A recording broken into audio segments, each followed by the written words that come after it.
Let's get it started. Whoa, Dan. Botch Russian Podcast on During Raw, Damien and Gunther. We definitely have Yep. to talk about this because I had some thoughts about this cool, calm, confident Damien. It. We'll we'll get there, but Okay. oh. Anyways, I guess the big thing to talk about then is the third graphic on our screen. Now that I learned how to do graphics, kind of obviously Yeah, copyrighted by SmackDown, which will be fine. It's it Google. happens. We're good. We got a lot to talk about based on this, don't we? We do have a lot to talk about. Should we get started on the bloodline then? Let's get started on the bloodline. So, SmackDown's opens up. Solo was out first, correct? He wanted them to Yeah, basically surrender, say he's the tribal chief. Same stuff we've been hearing for a period of time now, right? he's the real tribal chief. The first thing I noticed, those boos weren't as loud as the boos had been before for Solo.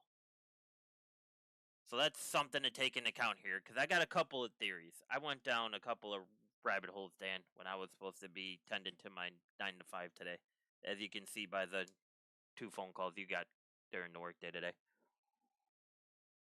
Um, Special disclosure for his employer. He's only kidding. yeah, I work for Twitter. That's fine. Um, X. X, yeah, well, I still call it Twitter. Okay, oh, easy there, Wakanda. So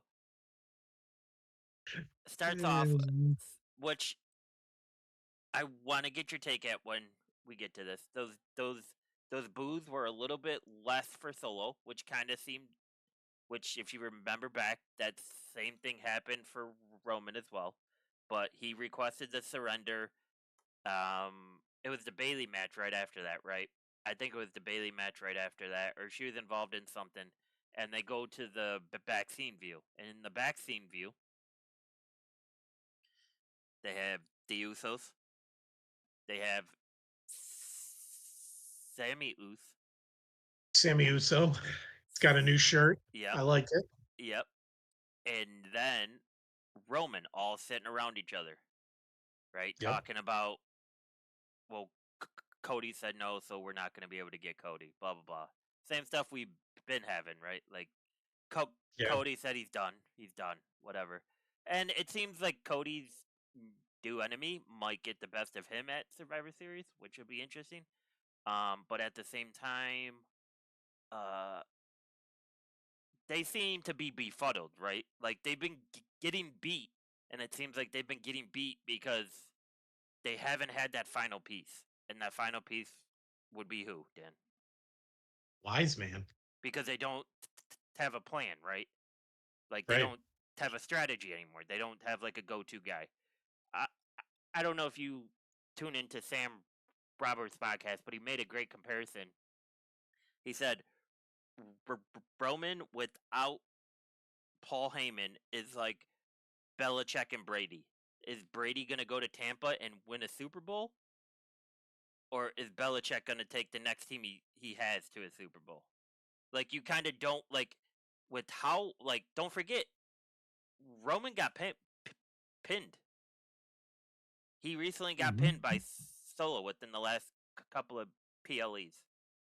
So, this hasn't been anything, like, great for his confidence streak, right? Like, it hasn't been like, oh, he's back and he's pounding the piss out of people. Like, it's like, no, he still has the it factor in the ring. He still throws up the ones. He still flaps the hair. He still does the ooh ah before the spear. He still does everything that's him, right?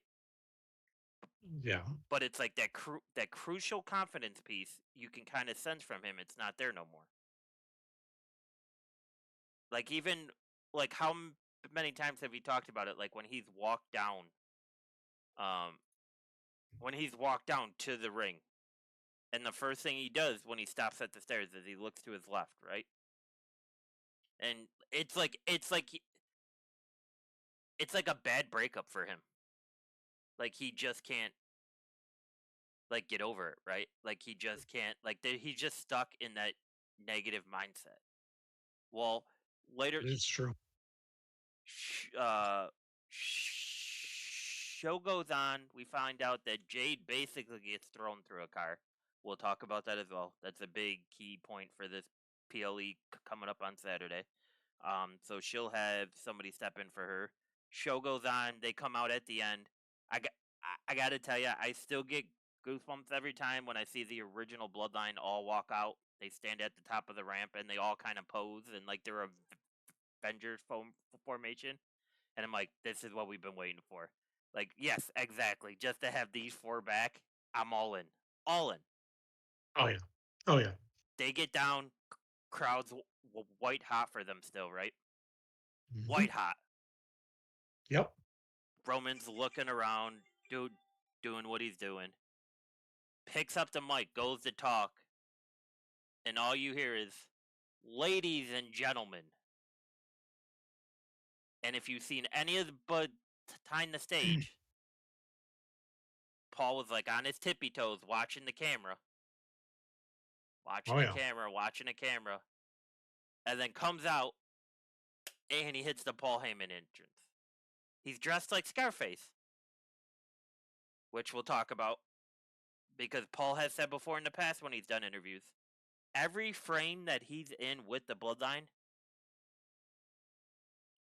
you remember, I think I sent it to you a couple weeks back when it said every frame that Paul Heyman's in for the Bloodline stands for something. Like there's no wasted tape when it comes to Paul and the Bloodline. He said that on stage, I think, when Sam Roberts did his show before whatever was it, the Garden show or the pay per view or around the Garden, I think. But you remember what I'm talking about?